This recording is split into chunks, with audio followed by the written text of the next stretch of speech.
오늘 하나님께서 우리에게 주신 말씀은 고린도후서 12장 1절부터 21절까지의 말씀입니다. 봉독은 1절부터 10절까지 하도록 하겠습니다. 자랑함이 나에게 이로울 것은 없으나 이미 말이 나왔으니 주님께서 보여주신 환상들과 계시들을 말할까 합니다. 나는 그리스도를 믿는 사람 하나를 알고 있습니다. 그는 14년 전에 셋째 하늘에까지 이끌려 올라갔습니다. 그때 그가 몸 안에 있었는지 몸 밖에 있었는지 나는 알지 못하지만 하나님께서는 아십니다. 나는 이 사람을 압니다. 그가 몸을 입은 채 그렇게 했는지 몸을 떠나서 그렇게 했는지를 나는 알지 못하지만 하나님께서는 아십니다. 이 사람이 낙원에 이끌려 올라가서 말로 표현할 수도 없고 사람이 말해서도 안 되는 말씀을 들었습니다. 나는 이런 사람을 자랑하려고 합니다. 그러나 나 자신을 두고서는 내 약점밖에는 자랑하지 않겠습니다. 내가 자랑하려 하더라도 진실을 말할 터이므로 어리석은 사람이 되지는 않을 것입니다. 그러나 자랑은 삼가겠습니다. 그것은 사람들이 내게서 보거나 들은 것 이상으로 나를 평가하지 않게 하려는 것입니다. 내가 받은 엄청난 계시들 때문에 사람들이 나를 과대평가하는지도 모릅니다. 그러므로 내가 교만하게 되지 못하도록 하나님께서 내 몸에 가시를 주셨습니다. 그것은 사탄의 하수인이라고 할 수 있는데 그것으로 나를 치셔서 나로 하여금 교만해지지 못하게 하시려는 것이었습니다. 나는 이것을 내게서 떠나게 해달라고 주님께 3번이나 간청하였습니다. 그러나 주님께서는 내게 이렇게 말씀하셨습니다. 내 은혜가 내게 족하다. 내 능력은 약한 데서 완전하게 된다. 그러므로 그리스도의 능력이 내게 머무르게 하기 위하여 나는 더욱더 기쁜 마음으로 내 약점들을 자랑하려고 합니다. 그러므로 나는 그리스도를 위하여 병약함과 모욕과 궁핍과 박해와 곤란을 겪는 것을 기뻐합니다. 내가 약할 그때에 오히려 내가 강하기 때문입니다. 사도 바울이 고린도 후서 11장에서 나는 약점을 자랑한다고 하는 말씀을 하셨는데 쉽게 이해하기 어려운 말씀입니다. 사람이 약점은 부끄러운 것이고 감추기 마련인데 약점을 자랑할 수 있을까? 믿어지지도 은혜가 잘 되지도 않는 말씀입니다. 그래서 사도 바울이 고린도후서 12장에 와서 왜 자기가 약점을 자랑하게 되었는지에 대해서 좀 더 자세하게 말씀을 하고 있습니다. 사도 바울은 굉장한 은혜를 받은 사람입니다. 예수님의 12제자 중에 한 사람은 아니었지만 실제로 다메섹 도상에서 빛 가운데 임하시는 예수님을 직접 만났습니다. 그리고 예수님으로부터 이방인들의 사도로 임명을 받았습니다. 그 후에 3년 동안 아라비아 광야에 가서 거기서 성령의 직접적인 가르치심 아래 복음과 하나님의 나라에 대한 놀라운 비밀을 알게 되었습니다. 아마 그때지 않았을까 싶은데 사도 바울이 3층천에 낙원에 올라가는 체험도 했습니다. 거기서 도무지 설명할 수도 없고 사람의 말로 말해서도 안 되는 놀라운 일들을 보고 들었습니다. 하나님의 나라와 그리고 낙원은 분명히 있습니다. 자, 그런데 문제는 사도 바울이 그것을 말할 수가 없었던 겁니다. 사람들이 너무 지나치게 생각할까 봐. 사실 3층천에 올라가 본 체험까지 했다면 말 안 하기도 어렵잖아요. 14년 동안 고린도 교회 교인들이 한 번도 사도 바울이 자기가 3층천에 올라갔던 간증하는 걸 들어본 적이 없습니다. 지금도 사도 바울은 마치 다른 사람의 이야기를 전하는 것처럼 그렇게 이야기를 합니다. 너무 이 체험이 놀라웠기 때문입니다. 사도 바울이 굳이 지금이라도 이 이야기를 하는 이유는 거짓 교사들이 사도는 예수님의 12제자 중에 한 사람이어야만 한다. 사도 바울은 거짓 사도다. 사도 바울이 전해주는 복음은 가짜다. 이렇게 주장을 하니까 사도 바울이 자기가 체험했던 것, 하나님이 자기를 사도로 부르신 확실한 증거들을 말하지 않을 수가 없었던 거예요. 그렇지만 사도 바울에게 이렇게 놀라운 체험이 있었기 때문에 하나님께서 사도 바울에게 육신의 가시를 주셨습니다. 질병이었다고 생각이 듭니다. 이유는 너무 교만하게 될까 봐. 그 놀라운 체험 때문에 사도 바울이 타락하게 될까 봐 그렇게 하셨습니다. 실제로 성령의 굉장히 강력한 체험을 하고 그런 은사와 능력을 받은 사람들 중에 상당수가 나중에 가서 타락합니다. 참 은혜는 사모해야 되지만 지나친 어떤 은혜나 은사에 대한 사모하는 것은 이런 문제를 가져오게도 됩니다. 사도 바울이 하나님 앞에 3번이나 그 육신의 가시를 고쳐달라고 기도를 했었습니다. 하나님께서 응답하시기를 내 은혜가 내게 족하다. 내 능력은 약한 데서 완전하게 된다. 하는 응답을 주셨습니다.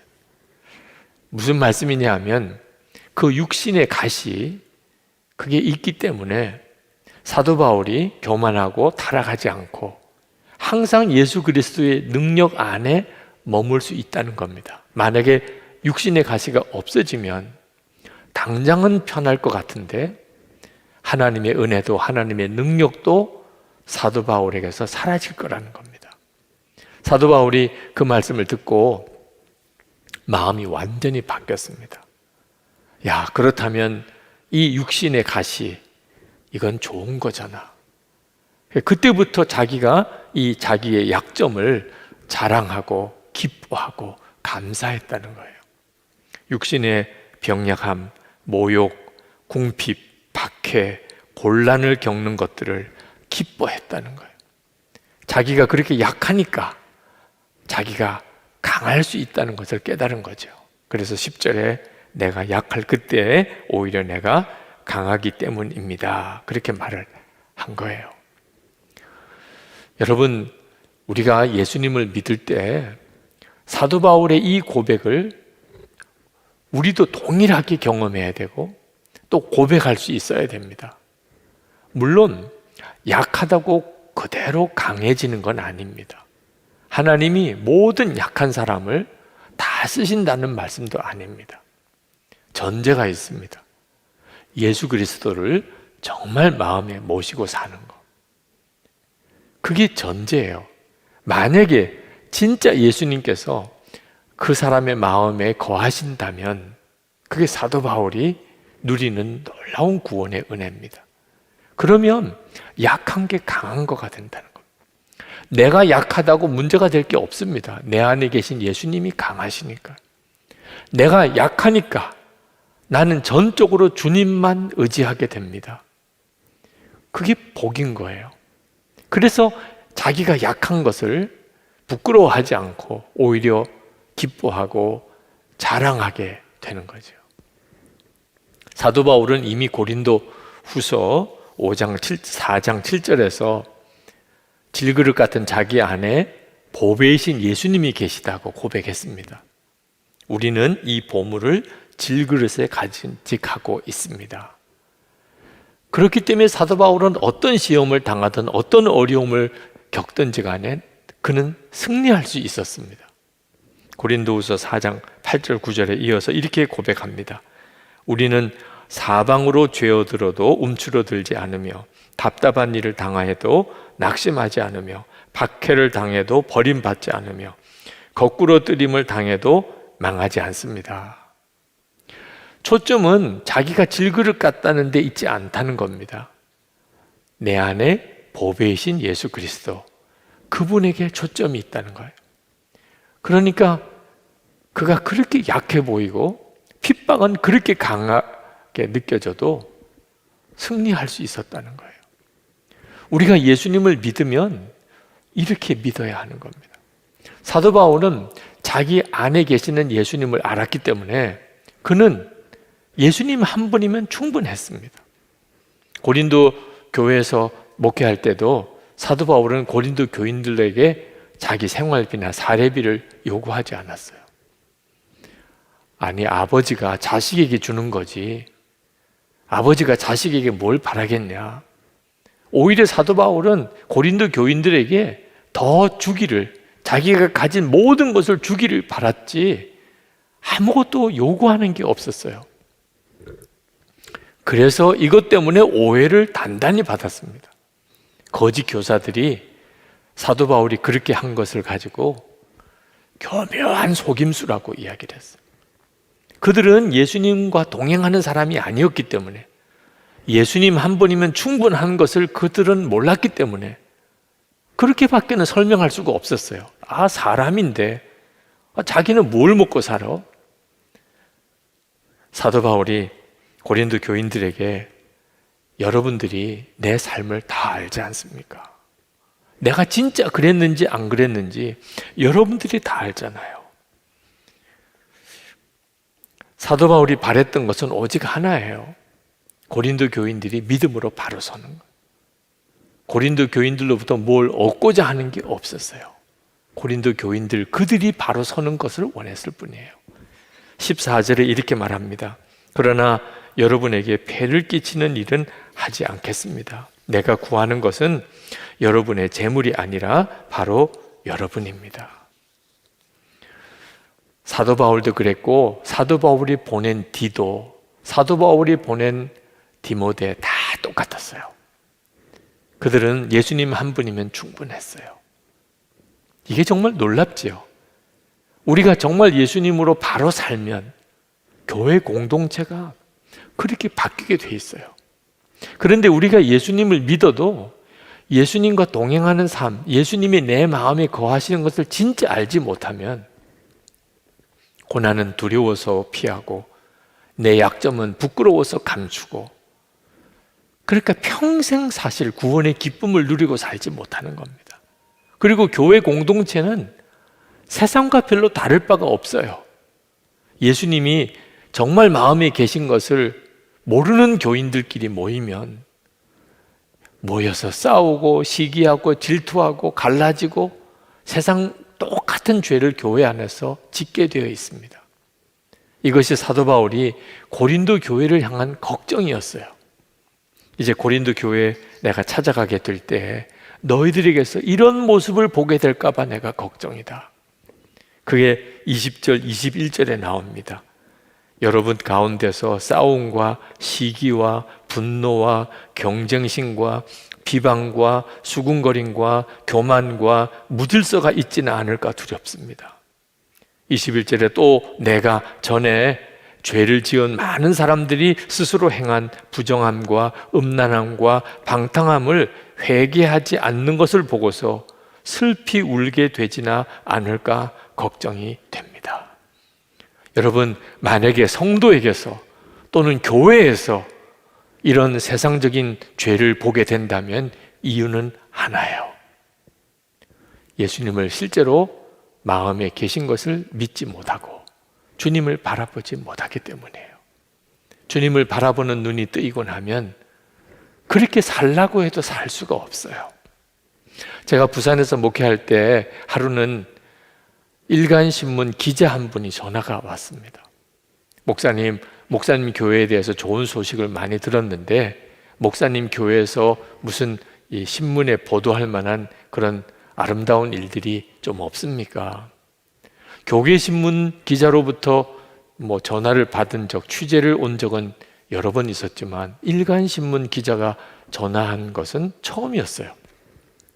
그때 제 마음속에 이야, 이건 정말 놀라운 기회잖아.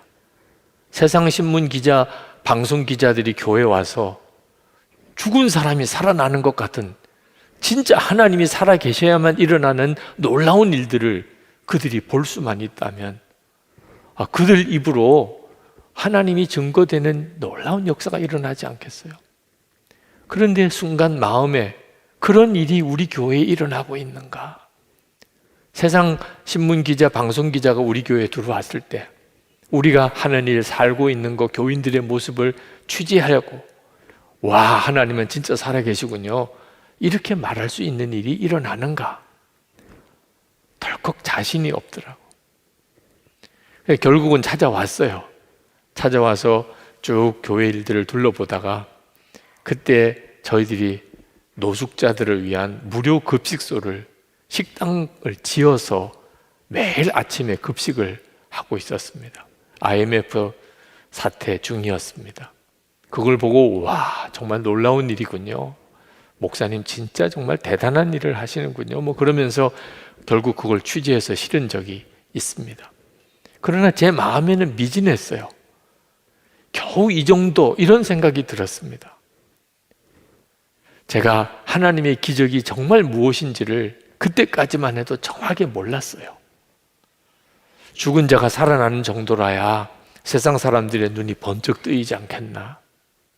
여러분, 지금 하나님이 정말 살아계시구나.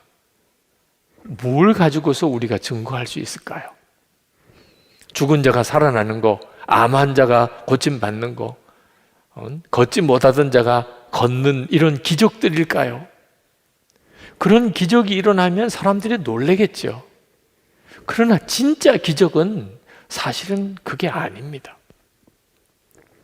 성지순례를 교우들과 같이 가보면 다들 은혜를 받고 감동을 받아요. 비용이 만만치가 않은데도 가서 무엇에 감동을 할까요? 갈릴리 호수를 거닐고 예루살렘 거리를, 십자가의 길을 걷고 예수님이 다니셨던 광야길을 걸으면서 거기서 깊은 감동과 은혜를 받는데, 예수님께서 한때 여기에 계셨다. 그게 핵심이에요. 예수님께서 한때 바로 이 자리에 계셨다. 이 길을 걸으셨다. 그것 때문에 그렇게 은혜들을 받는 거예요.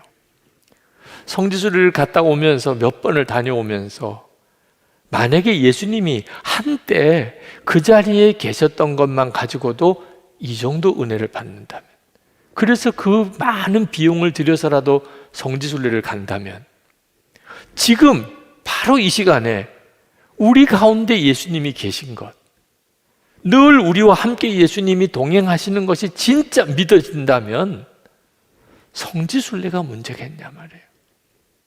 이야, 진짜 기적이 뭐겠어요? 지금 주님이 우리와 가운데 함께 계신 거예요. 여러분, 한번 생각해 보세요. 정말 나는 죽고 예수로 사는 사람, 24시간 주님을 바라보고 주님과 동행하는 사람, 그래서 항상 기뻐하고 모든 일에 감사하고 오직 사랑만 하고 원수도 용서하고 사랑하고, 하나님의 뜻이라면 고난도 축복이라고 믿고 은밀한 죄 다 이제는 끊어버리고 거룩하게 그렇게 사는 사람이 있다면, 여러분, 이게 기적이잖아요. 여러분의 가족이나 친척 중에, 여러분이 일하는 일터에서, 여러분 지금 교회 공동체에서 그런 사람을 찾아볼 수 있는 게 쉽습니까? 진짜 기적은 정말 예수님이 마음에 계신 것을 믿고 그 주님과 동행하는 거예요.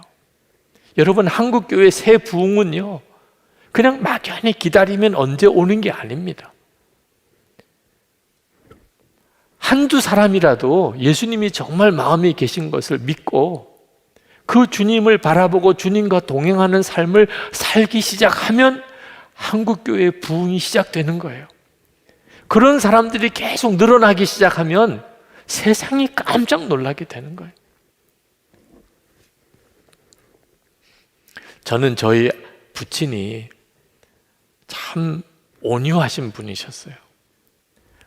주변에서 성자라고 하는 말을 하실 정도로 한 번도 저는 저희 부친이 누구에게 화를 내는 것을 본 적이 없어요. 6.25 전쟁이 끝나고 피난 내려오셔서 부산 저 끝에 영도라는 섬에서 목회를 하시는 아버님, 그런데 참 힘드셨어요. 저는 아버님이 착하고 성자가 아니고 약하다고 느꼈어요. 목사도 약하니까 다 고생이구나. 저희 어머님이 일찍 돌아가신 것도 아버지가 약해서 그렇다고 생각이 들었어요. 저는 제가 목사가 되어야 된다는 말씀을 듣고 고민을 많이 했습니다. 그리고 제 마음에 속으로 다짐하기를 나는 약한 목사는 안 돼야 되겠다. 목사도 강해야 한다. 그래야 가족도 지키죠. 그렇게 생각을 했었어요.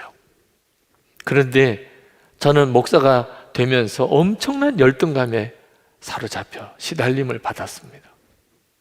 목사로서의 재주와 능력이 제게는 너무 부족하다고 느꼈어요. 특히 설교가 문제였어요. 설교를 좀 제대로 잘하려면 사람들을 웃기고 울리고 이런 재주도 좀 있어야 되잖아요.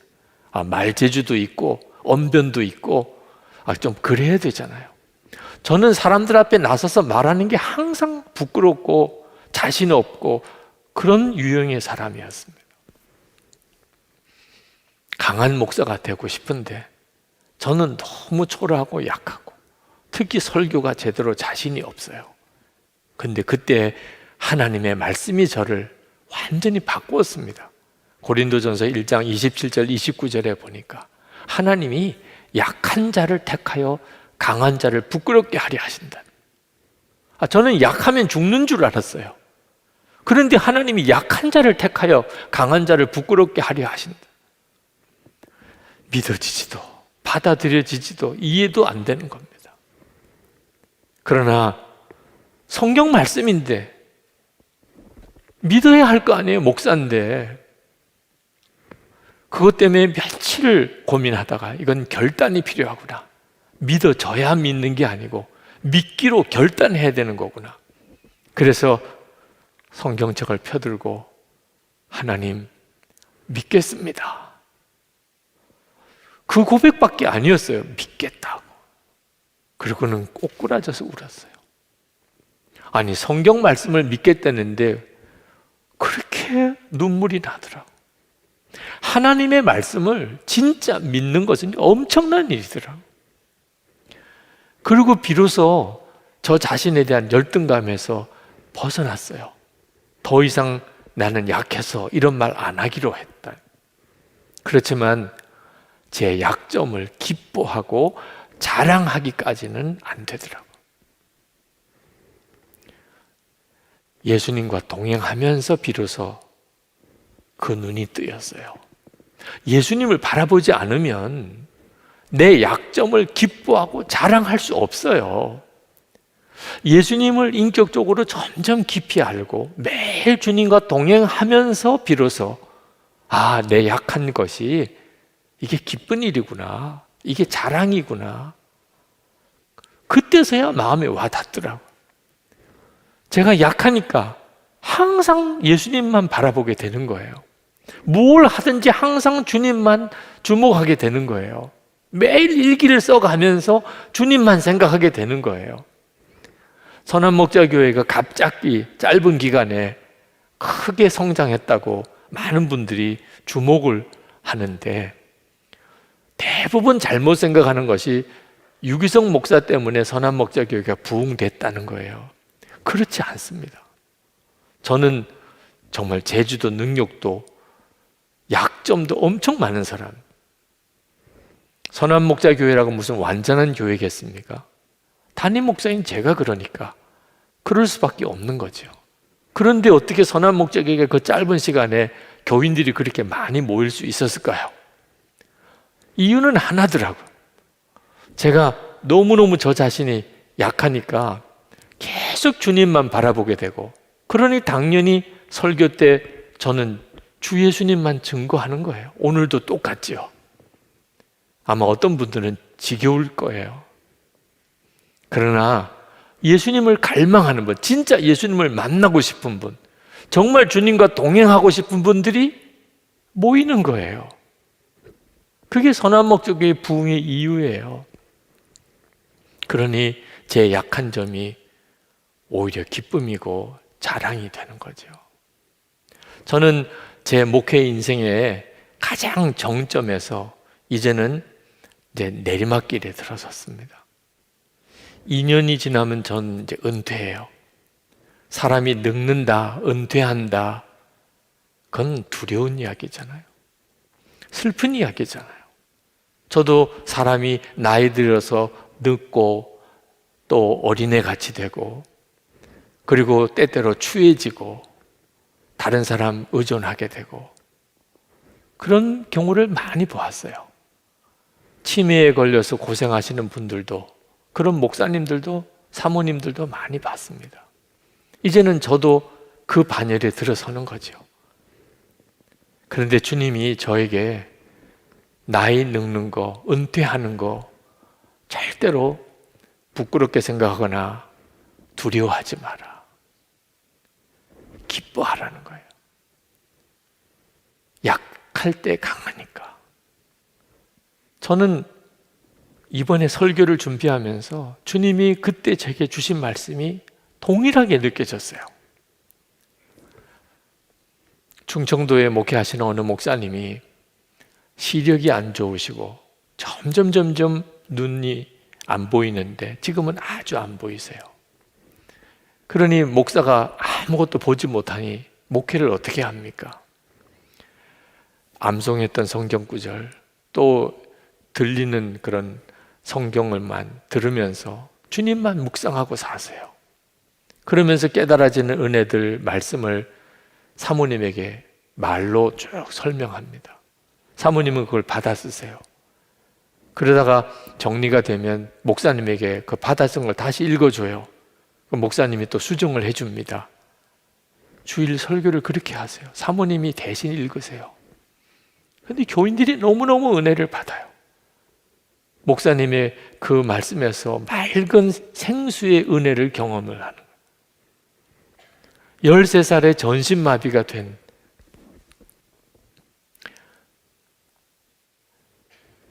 참 세상 없이 불쌍한 사람, 미즈노 겐조라고 하는 일본 분, 그분이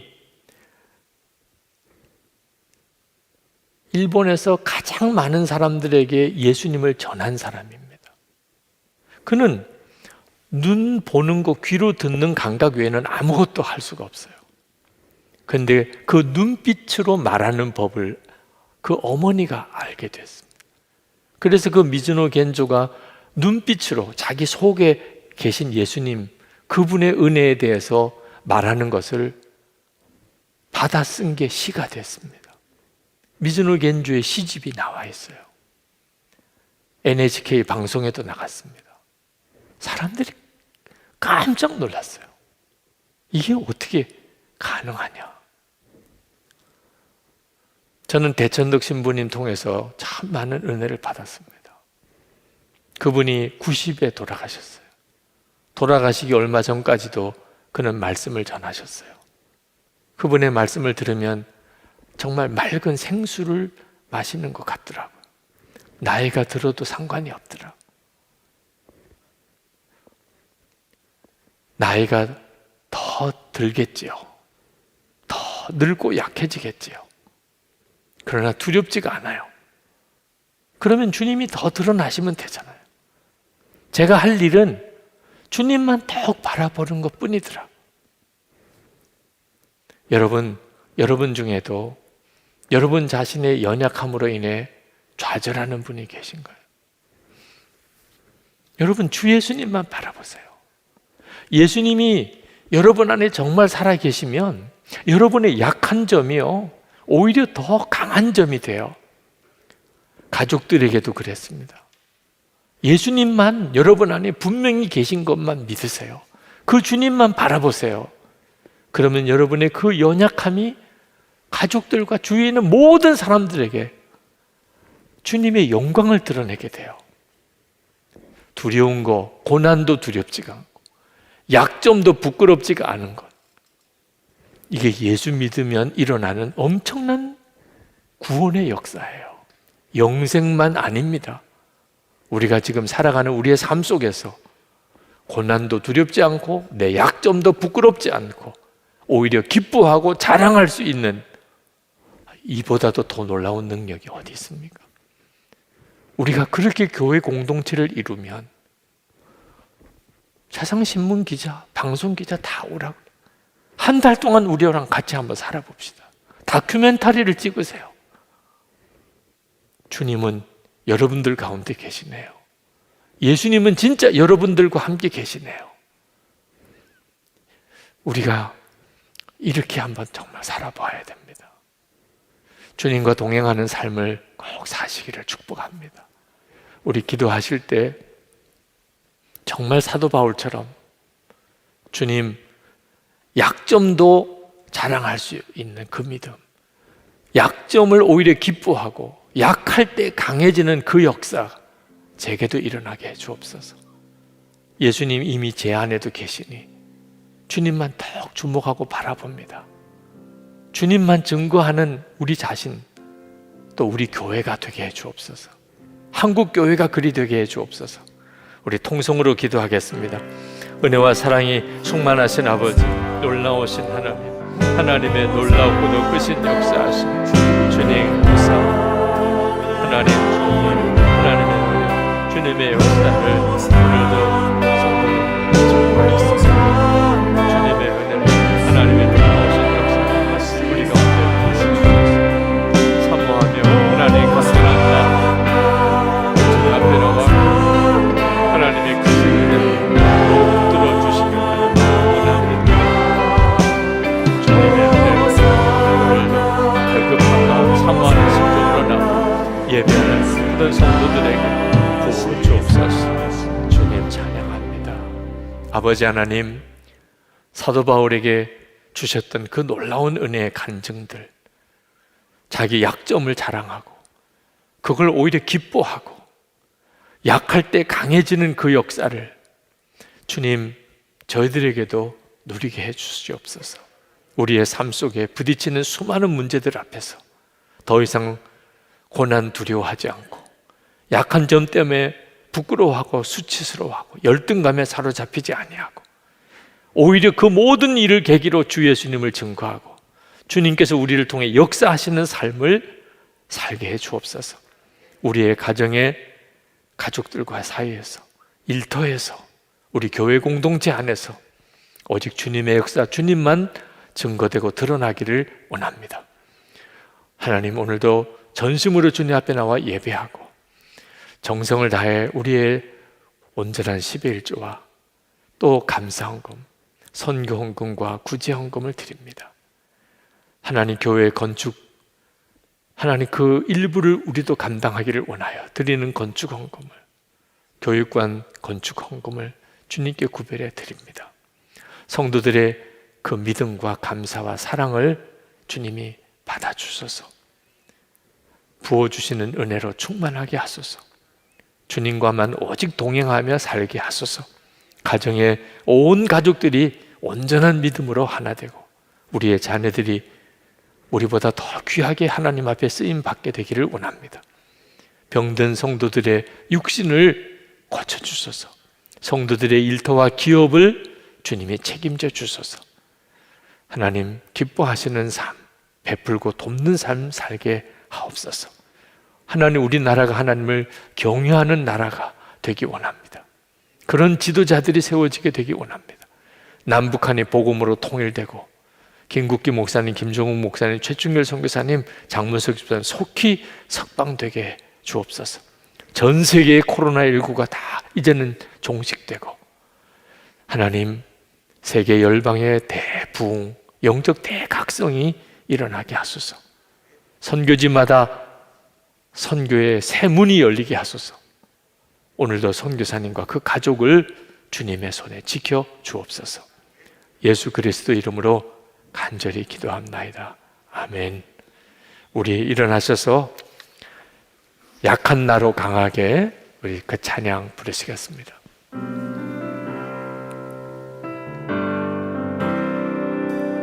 약한 나로 강하게 가난한 날 구하게 눈먼 날 볼 수 있게 주에게 내가 약한 나로 강하게 약한 나로 강하게 가난한 날 구하게 눈먼 날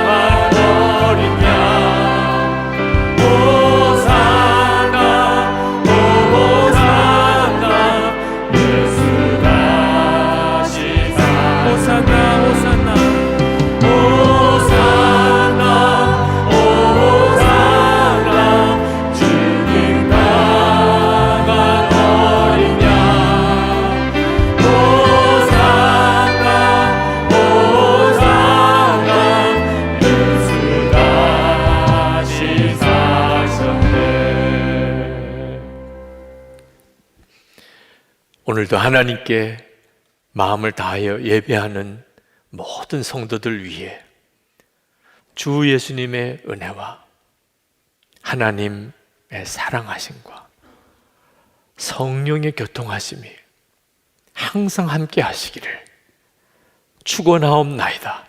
아멘.